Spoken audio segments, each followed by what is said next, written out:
Wow. Victoria's mother was distraught, her tutor dismayed. Oh, and they her think father it's... absolutely furious. They think it's the tutor. Just what have you been doing with our child for the last few years? It's Charlie.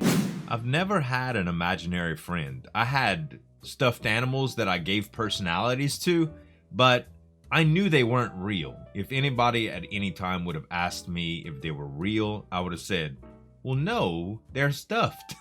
You know, I made sense of it because it helped me to not feel so lonely when I was playing by myself, but I never thought there was anything about them more real than they actually were.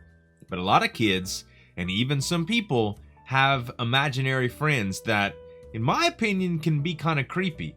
You know, it's not necessarily creepy for a kid just to have an imaginary friend. Imaginations run wild when you're a child, I'll admit that.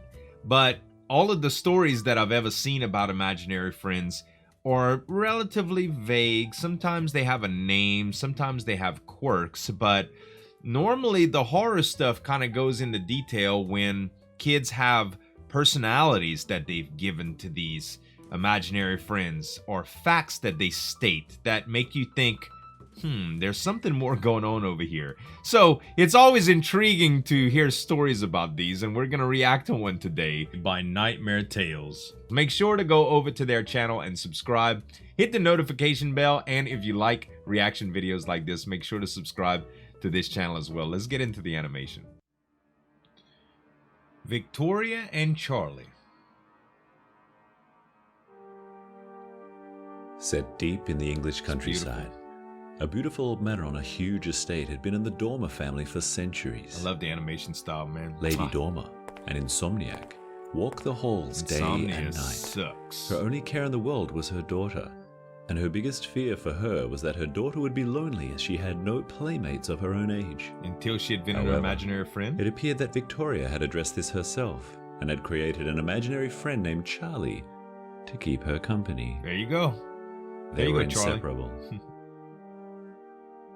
It seemed to the point where Victoria insisted a second bed be brought into her bedroom so that Charlie could always be by her side. That's not too weird when you think about it. I mean, my stuffed animal slept with me. Naturally, a lot of little girls have their own cribs for their little babies and stuff. You know, if you have an imaginary friend or a stuffed animal, it's only right to give them their own bed. Heck, you don't even have to make it for them. They never mess it up, you know? Her mother didn't see any harm in this, for as long as Charlie was around, Victoria was the happiest she could be. Right.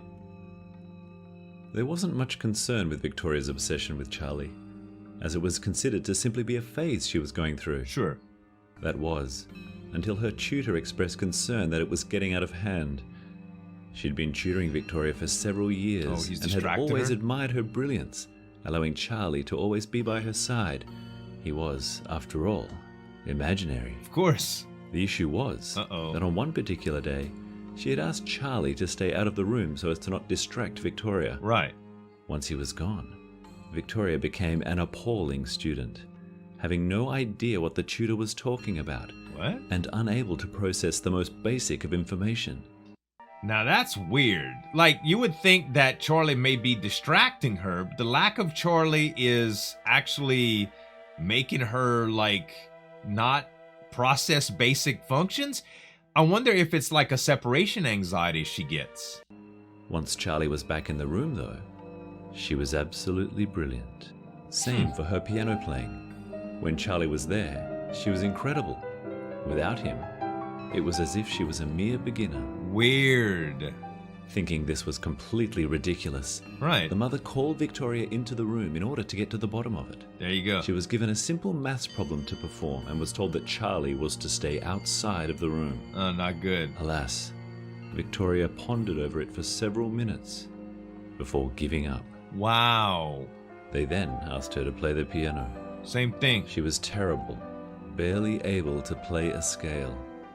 Wow. Victoria's mother was distraught, her tutor dismayed. Oh, and they her think father it's... absolutely furious. They think it's the tutor. Just what have you been doing with our child for the last few years? It's Charlie. You're an absolute disgrace to your profession. No, it's Charlie. With that, she was kicked out of the house, never to return. Oh. The next day, The mother had arranged for Victoria to leave the estate and attend the country's finest boarding school, well regarded for its strict student discipline and high academic standards. If Charlie already ran off the tutor, what is he gonna do now? What is he gonna do now when they send her off to boarding school? Charlie was forbidden to accompany her. Of course. When Victoria heard this, she was devastated. She's gonna run away. No, I'm not going. You can't take me away from Charlie. I'll never leave. Oh, she can't leave because Charlie's there. She ran down the hall to where Charlie was beckoning her. Oh he no! led her into a closet where he promised to hide her away until her parents. Don't go in the closet, Charlie's taking. Charlie's gonna get you. Upon entering the room, it was found to be completely empty. Charlie took her. The house was turned upside down, and an extensive search of all the surrounding grounds was immediately conducted. Not in the cupboard. Resulted in nothing. Not in the closet. Nothing at all. Wow. Victoria was gone. Vanished. Without a trace. Disappeared. After many years of sleepless nights, the unanswered loss of this child slowly let insanity further creep in. She really gone. She didn't just hide and seek, y'all. She's gone. The mother ordered that the beautiful old manor be dismantled stone by stone in the hopes of finding young Victoria. Never She found was her. never found. Charlie took her. And not surprisingly, as the elderly workers on the demolition crew commented, that the old lady Dorma had finally, completely lost her mind. My guess. She lost her kid? She had never been married. She had never bore a child.